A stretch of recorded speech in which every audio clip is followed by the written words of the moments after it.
దానికి సంబంధించి కొన్ని కార్యక్రమాలు కూడా జరుగుతూ వచ్చాయి. కానీ చంద్రబాబు నాయుడు గారు ఆ కార్యక్రమాల్లో కొంత నోరు జారి ఆయన మరి తప్పుగా మాట్లాడారా లేదంటే బై ఫ్లోలో మాట్లాడారో తెలియదు, కానీ నేను రైతు భరోసా ఇవ్వను, ఇచ్చే పరిస్థితులు కూడా ఉండవంటూ కూడా మాట్లాడుతూ వచ్చారు. ఏం చెప్తారు?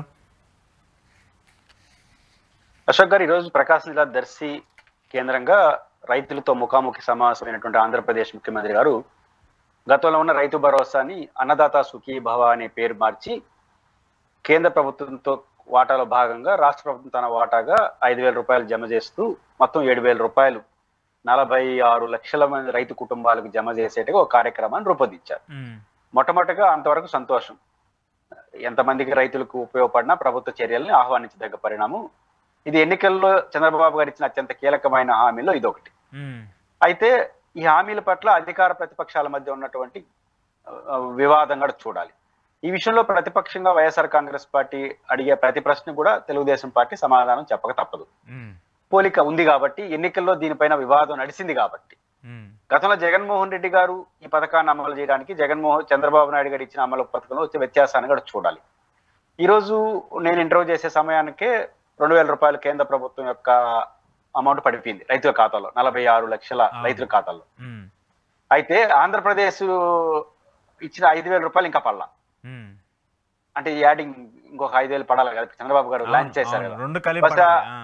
డబ్బులు అడ్జస్ట్మెంట్ ఏమైనా కొంత అటు ఇటు అవుతుందా, రేపు మార్నింగ్ వేస్తారు, ఎల్లుండే తెలియదు. మొత్తం మీద ఆ 2,000 పడిన సమయానికి ఈ 5,000 పడలేదని రైతులు అంటున్నారు.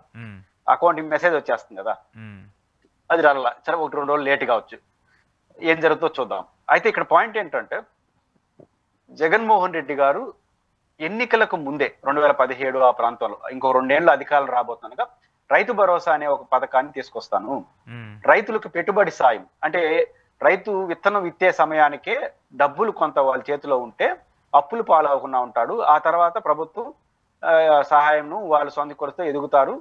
పంట వచ్చినప్పుడు వాళ్ళకి ఇష్టం వచ్చిన వాళ్ళకి అమ్ముకోవచ్చు. అలా కాకపోతే మొదట్లోనే ఈ మిల్లర్ల దగ్గర వాడి దగ్గర వడ్డీ వ్యాపారం తీసుకునేస్తే వాళ్ళకి ఈల్డ్ అయిపోవాల్సి వస్తున్న ఉద్దేశంతో ఆయన ప్రతి ఏటా 12,500 రూపాయలు నేను అధికారికి వస్తే 4 సంవత్సరాలు 50,000 ఇస్తానన్నాడు. అయితే అప్పటికి కేంద్ర ప్రభుత్వ పథకం అనౌన్స్ కాలేదు. 2,000 రూపాయలు రైతు భరోసా ప్రధానమంత్రి కిసాన్.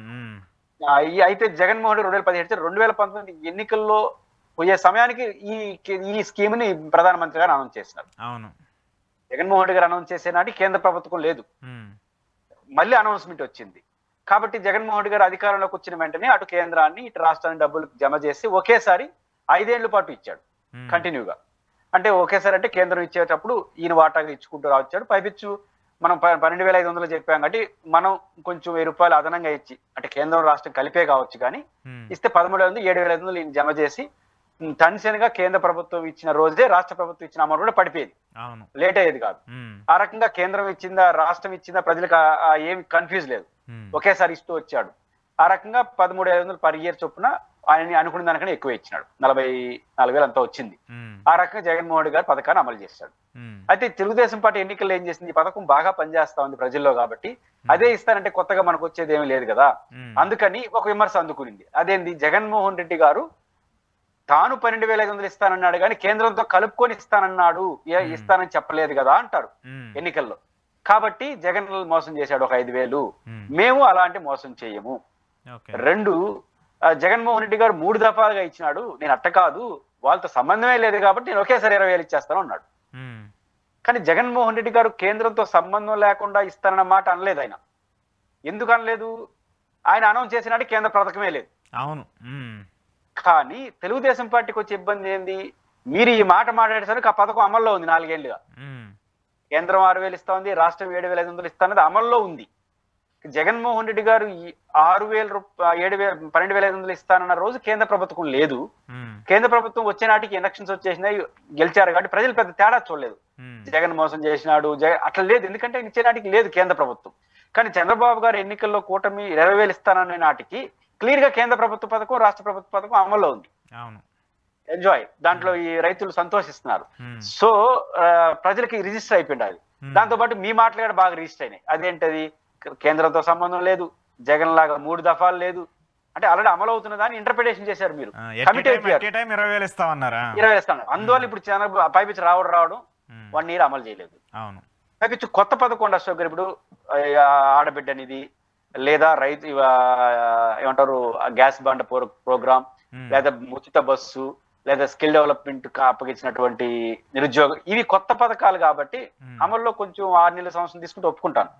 బట్ ఇది ఆల్రెడీ ఆన్ గోయింగ్ ప్రాజెక్టు. మీరు ఆన్లైన్ లో డబ్బులు వేయడమే.